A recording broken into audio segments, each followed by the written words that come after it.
Hello friends, नमस्कार, जय हिंद। आज हम पढ़ेंगे कांग्रेस। कांग्रेस के हम पार्ट वन देख चुके हैं। आज हम पार्ट टू देखेंगे। इसमें हमारे द्वारा जितना भी डाटा हम बता रहे हैं ना, ये किसी न किसी एग्जाम में पूछा हुआ डाटा है। शॉर्ट नोट्स के पीछे का मेहनत को देखिए। कितना स्टूडेंट 3 साल 2 साल पढ़ता है, फिर भी वो स्टूडेंट शॉर्ट नोट्स नहीं बना पाता है। लेकिन हम विश्वास करो, हम जितना भी डाटा हम आपको दे रहे हैं, उस डाटा से आपको भी प्रीवियस ईयर क्वेश्चन बैंक उठा लीजिए। उस डाटा से फिक्स है आपको 95 या 96% डाटा यहाँ से मिल जाएगा। आप आज कांग्रेस पढ़ रहे हैं ना, तो कांग्रेस का पार्ट वन और पार्ट टू दोनों देख लीजिए, समझे। उसके बाद आप कांग्रेस का है ना, कांग्रेस का आप प्रीवियस ईयर क्वेश्चन बनाइएगा, तो यहाँ से 95% आपका डाटा यहाँ से आपको मिल जाएगा।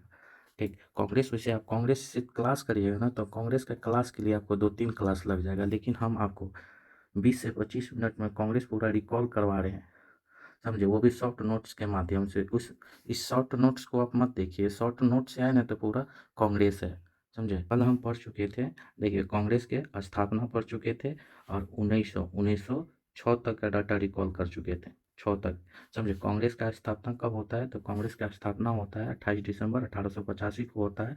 इस समय वायसराय कौन रहता है? तो लॉर्ड डफरिंग रहता है, लॉर्ड डफरिंग रहता है।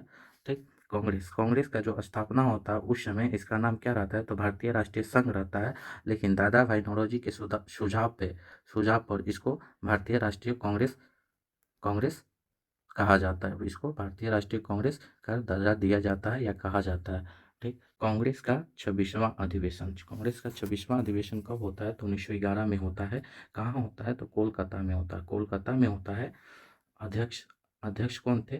तो अध्यक्ष थे बिशन नारायण धर। कांग्रेस का 26वां अधिवेशन, यानी कि कोलकाता में जो अधिवेशन होता है 1911 में, उसका अध्यक्षता कौन कर रहे थे? तो बिशन नारायण धर कर रहे थे। पहली बार राष्ट्रगान जो जन गण मन है, इसको गाया गया था कांग्रेस के कैवें अधिवेशन में? तो 26वीं अधिवेशन में। कहाँ गाया गया था? तो कोलकाता में। कब गाया गया था? तो 1911 में गाया गया था। अब देखिए, जो राष्ट्रगान होता है जन गण मन, उसका लेखक कौन है, रचना कौन किया था? तो रविन्द्रनाथ टैगोर। इसको गाने में कितना समय लगता है? तो 52 सेकेंड लगता है, 52 सेकेंड लगता है। लेकिन हम हाली हाली गाएंगे तो इसको 20 सेकेंड में हम गाते हैं। अब देखिए, क्वेश्चन पूछता है कि पहली बार जो राष्ट्रगान है कांग्रेस के कौन से अधिवेशन में गाया गया था? तो कोलकाता अधिवेशन में। कब गाया गया था? तो 1911 में। इसका अध्यक्षता कौन कर रहे थे? तो बिशन नारायण धर। अब क्वेश्चन ये पूछेगा, देखिए, पहली बार जो राष्ट्रगीत है हमारा वंदे मातरम, वो कब गाया गया था? तो 1896 में। ये भी कहाँ हो रहा था? तो कांग्रेस के ये भी कहाँ हो रहा था? तो कोलकाता अधिवेशन हो रहा था। कहाँ पे आयोजित? तो कोलकाता में हो रहा था। ठीक, अब देखिए, इसमें गाया गया था क्या? तो वंदे मातरम। ठीक, इसका अध्यक्षता कौन कर रहे थे? तो इसका अध्यक्षता कर रहे थे तो रहमतुल्लाह सैनी।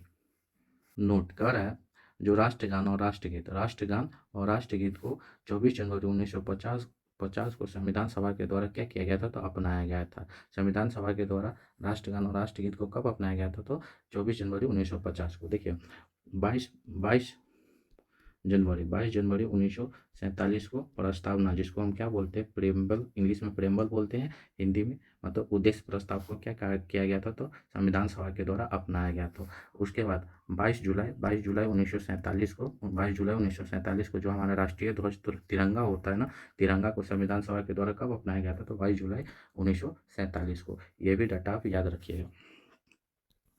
कर है कांग्रेस का 27वां अधिवेशन कब होता है? तो 1912 में होता है। कहाँ होता है? तो बांकीपुर पटना में होता है। इसका अध्यक्षता कौन कर रहे थे? तो आर एन मोगोलकर।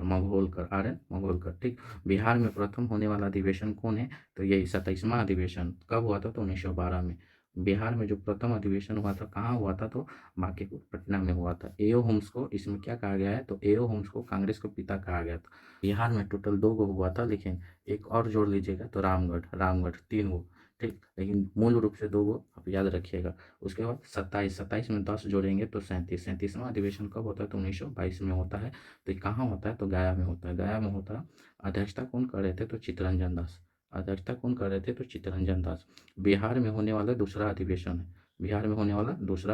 है। कहाँ हुआ था? तो गया में। पहला कहाँ हुआ था? तो बांकीपुर पटना में। अधिवेशन 31वां अधिवेशन 1916 में 31वां अधिवेशन 1916 में। स्थान कहाँ पर आयोजित होता है? तो लखनऊ में होता है। अध्यक्ष कौन रहता है? तो अंबिका अंबिका चरण मजमूदार। ठीक, इसमें क्या होता है? तो बाल गंगाधर तिलक और एनी बेसेंट के प्रयास से नरम दल प्लस मुस्लिम लीग ये क्या करता है? तो ये तीनों मिल जाते हैं। ठीक, लेकिन नरम दल और गरम दल में विभाजन कब होता है कांग्रेस का? तो 1907 में होता है, सूरत अधिवेशन में। देखिए, बाल गंगाधर तिलक इसी अधिवेशन के दौरान एक नारा दिए थे। क्या नारा दिए थे? तो स्वराज मेरा जन्मसिद्ध अधिकार, हम इसको लेकर रहेंगे। क्वेश्चन पूछता है कि स्वराज मेरा जन्मसिद्ध अधिकार है, ये वाक्य किसका है? तो बाल गंगाधर तिलक का। हम आपको कल भी बताए थे कि कांग्रेस के मूल रूप से कितना विभाजन हुआ है? तो मूल रूप से 3 याद रखिएगा, 3 याद रखिएगा। पहला 1907 में हुआ था, दूसरा 1918 में हुआ था और तीसरा 1969 में हुआ था। 1969 में हुआ था। क्वेश्चन पूछेगा स्वतंत्रता प्राप्ति के बाद कांग्रेस का पहली बार विभाजन कब होता है? तो 1969 में होता है।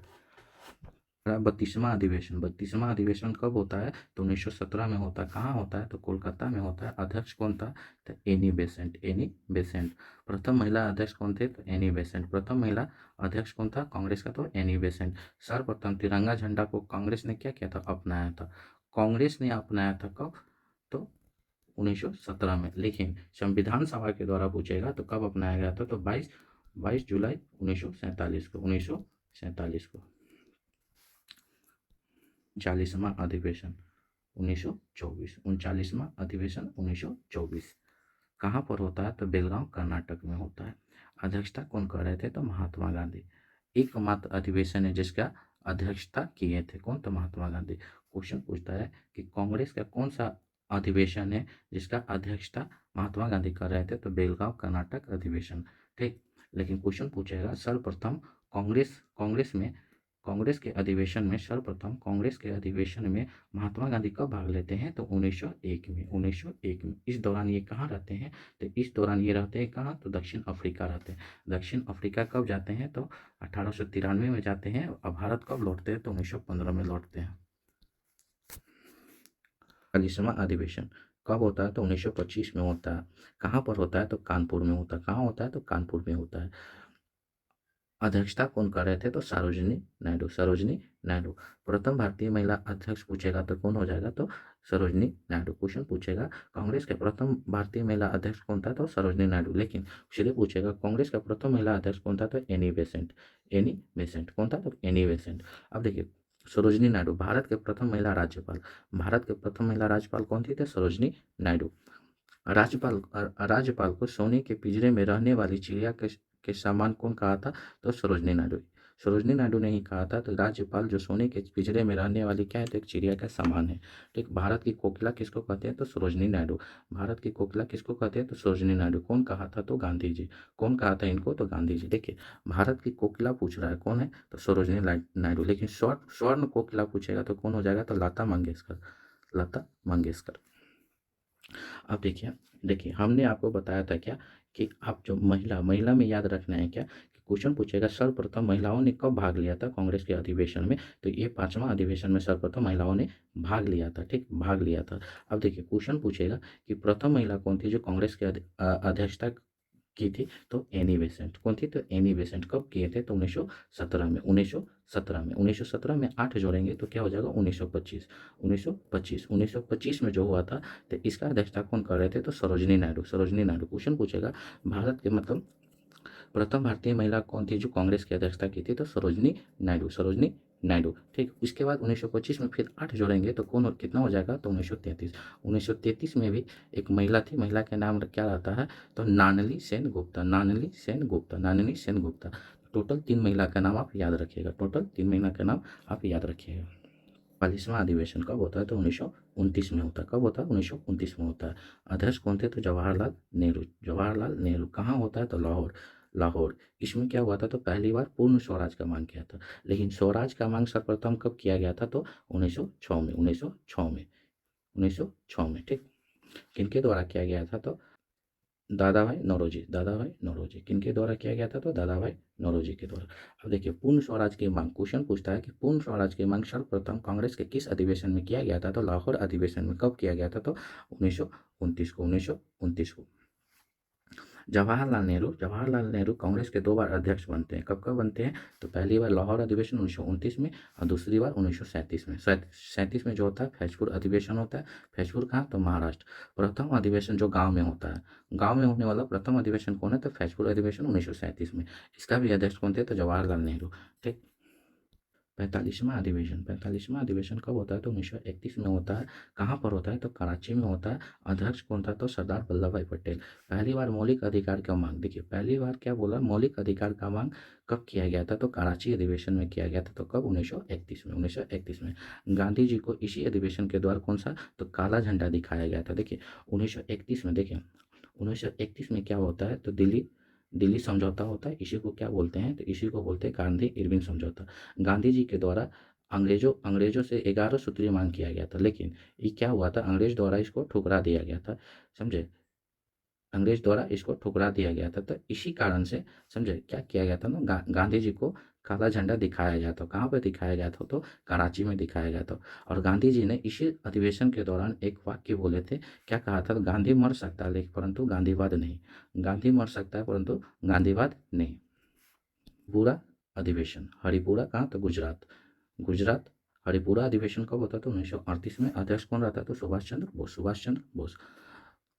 राष्ट्रीय नियोजन समिति का गठन होता है। राष्ट्रीय नियोजन समिति का गठन कब होता है? तो 1938 में होता है। कौन से अधिवेशन में होता है? तो हरिपुरा अधिवेशन में।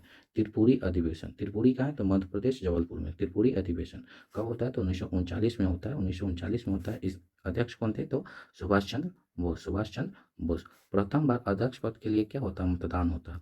क्वेश्चन यदि पूछेगा कौन सी अधिवेशन में पहली बार अध्यक्ष पद के लिए मतदान हुआ था? तो त्रिपुरी अधिवेशन में। देखिए इससे पहले क्या होता था, कांग्रेस का जितना भी अध्यक्ष होता था ना उसका नियुक्ति किया जाता था, या उसी में से कोई वरिष्ठ आदमी होता था उनको नियुक्त कर दिया जाता था। लेकिन पहली बार क्या हुआ था? 1929 में अध्यक्ष को लेकर चुनाव हुआ था। चुनाव हुआ था। ठीक। चुनाव हुआ था तो एक तरफ कौन थे? तो पट्टाभी सीतारमैया। पट्टाभी सीतारमैया का जो अथी था ना, देखिए गांधी जी का कहना था कि अध्यक्ष कौन बनेगा? पट्टाभी सीतारमैया। पट्टाभी सीतारमैया। अध्यक्ष थे कौन थे? तो सुभाष चंद्र बोस। गांधी जी समर्थन कर रहे थे किनको? तो पट्टाभी सीतारमैया को। पट्टाभी सीतारमैया को। ठीक। अब देखिए ये दोनों के बीच में क्या होता है? तो चुनाव होता है, कांग्रेस पद के लिए चुनाव होता है। लेकिन देखिए इनको कितना वोट मिलता है? पट्टाभी सीतारमैया को कितना मिलता है? तो 1377 को मिलता है। और सुभाष चंद्र बोस जी को कितना मिलता है? तो 1580 को मिलता है। तो जीतता कौन है? तो सुभाष चंद्र बोस। सुभाष चंद्र बोस क्या करते हैं? तो उसी समय जीतने के बाद भी क्या करते हैं? तो कांग्रेस पद से क्या होता है? तो इस्तीफा दे देते हैं। इस्तीफा दे देता है। और 1939 में ही क्या करते हैं? तो एक फॉरवर्ड ब्लॉक, मतलब अपना संस्था कौन सा? तो फॉरवर्ड ब्लॉक। फॉरवर्ड ब्लॉक का स्थापना करते हैं। फॉरवर्ड ब्लॉक का स्थापना कौन करते हैं? तो सुभाष चंद्र बोस जी करते हैं। सुभाष चंद्र बोस जी करते हैं। कब करते हैं? तो 1939 में करते हैं। 1939 में करते हैं। अब देखिए इसमें जीतने के बाद भी क्या करते हैं? सुभाष चंद्र बोस जी अपना पद से इस्तीफा दे देते हैं। इस्तीफा देने के बाद तत्पश्चात कौन बनते हैं? तो कांग्रेस के अध्यक्ष कौन बनते हैं? तो डॉक्टर राजेंद्र प्रसाद। डॉक्टर राजेंद्र प्रसाद। देखिए नोट है, इसको आप याद रखिएगा, इंपॉर्टेंट है। भारत की स्वतंत्रता के समय कांग्रेस का अध्यक्ष कौन था? तो जेबी कृपलानी। कांग्रेस का अध्यक्ष कौन था? तो जेबी कृपलानी। स्वतंत्रता प्राप्ति के बाद गांधी जी ने क्या कहा था? कि भारतीय राष्ट्रीय कांग्रेस को समाप्त करने का सुझाव दिया था। मतलब स्वतंत्रता प्राप्ति के बाद गांधी जी बोले थे कि जो हमारे कांग्रेस था ना, कांग्रेस का जो अधिवेशन सब चल रहा था उसको क्या किया था? तो समाप्त करने का सुझाव दिया था। यह भी क्वेश्चन बार बार पूछा गया है। अंग्रेज अध्यक्ष का क्रम, जितना भी अंग्रेज अध्यक्ष हुआ है जो कांग्रेस का अध्यक्षता किए हैं उनका क्रम है, ये क्वेश्चन पूछा हुआ है। ये आपको याद रखिएगा, कभी मैच दे में आपको दे देगा। ठीक, क्रम में सजाना है। तो पहला कौन हो जाएगा? तो जॉर्ज यूलो हो जाएगा। दूसरा कौन हो जाएगा? विलियम बेडरमन हो जाएगा। तीसरा कौन हो जाएगा? तो अल्फ्रेड वेब हो जाएगा। और चौथा कौन हो जाएगा? तो हेनरी कॉटन हो जाएगा। हेनरी कॉटन हो जाएगा। देखिए विलियम बेडरमन 2 बार करते हैं, एक तो 1889 में करते हैं और एक 1910 में करते हैं। कांग्रेस का इतिहास किसने लिखा था? क्वेश्चन पूछता है कि कांग्रेस का इतिहास किसने लिखा था? तो पट्टाभी सीतारमैया। पट्टाभी सीतारमैया। कांग्रेस से संबंध में क्या है? तो वक्तव्य है। वक्तव्य है, इसको भी आप याद रखिएगा। कांग्रेस का जन्म भारत में ब्रिटिश शासन शासन के दुश्मन के रूप में नहीं, अपितु मित्र के रूप में हुआ था। ये कथन कौन कहा था? तो कुपलैंड ने कहा था। कुपलैंड में क्या कहा? कुपलैंड ने क्या कहा था कि कांग्रेस का जो जन्म हुआ है ना, तो भारत में ब्रिटिश शासन के दुश्मन के रूप में नहीं हुआ, अपितु मित्र के रूप में हुआ है। तो कौन कहा था? तो कुपलैंड ने कहा था। कांग्रेस डफरिंग के दिमाग के उपज है। ये कौन कहा था? तो लाला लाजपत राय। लाला लाजपत राय, इन्हीं को क्या बोलते हैं? पंजाब केसरी बोलते हैं। कांग्रेस वास्तव में डफरिंग के देन है। ये कौन कहा था? तो बेमस चंद्र बनर्जी। बेमस चंद्र बनर्जी। कांग्रेस याचना करने वाले संस्था है। ये किसने कहा था? तो बिपिन चंद्र पाल ने। बिपिन चंद्र पाल ने। कांग्रेस 3 दिनों का तमाशा। ये कौन कहा था? तो अश्वनी कुमार दत्त ने। अश्वनी कुमार दत्त ने। यदि वर्ष में हम एक बार मेढक के भांति टड़टड़ाए तो हमें कुछ नहीं मिलेगा। तो ये कौन कहा था? तो बीजी तिलक। बीजी तिलक जी ने क्या कहा था कांग्रेस के प्रति? यदि वर्ष में हम एक बार मेढक की भांति टड़टड़ाए तो हमें कुछ नहीं मिलेगा। गंदी चीज, कांग्रेस को गंदी चीज और देशद्रोही संगठन। और कांग्रेस अपनी मौत की घड़ियां गिन रही है। भारत में रहते हुए मेरी एक इच्छा है कि मैं उसे शांतिपूर्वक मरने में मदद करूं। ये कौन कहे थे? तो कर्जन। कर्जन ये क्या क्या बोले थे? तो कांग्रेस के बारे में क्या क्या कथन दिए थे? तो इन्होंने कहा था कि कांग्रेस गंदी चीज है। कांग्रेस क्या है? तो देशद्रोही संगठन है। और क्या बोले थे? कांग्रेस अपनी मौत की घड़ियां गिन रही है। भारत में रहते हुए मेरी सबसे बड़ी एक इच्छा है कि मैं उसे शांतिपूर्वक मरने में मदद करूं। ये कौन कहे थे? तो लॉर्ड कर्जन कहे थे। लॉर्ड कर्जन कहे थे। यह जनता के उस अल्पसंख्यक वर्ग का प्रतिनिधित्व करता है जिनकी संख्या क्या है? सूक्ष्म है। ये कौन कहा था? तो लॉर्ड डफरिन ने कहा था। लॉर्ड डफरिन ने क्या कहा था? तो यह जनता के उस अल्पसंख्यक वर्ग के प्रतिनिधित्व करता है जिनकी संख्या कितना है? तो सूक्ष्म है। सूक्ष्म है। ये कौन कहा था? तो डफरिन ने कहा था।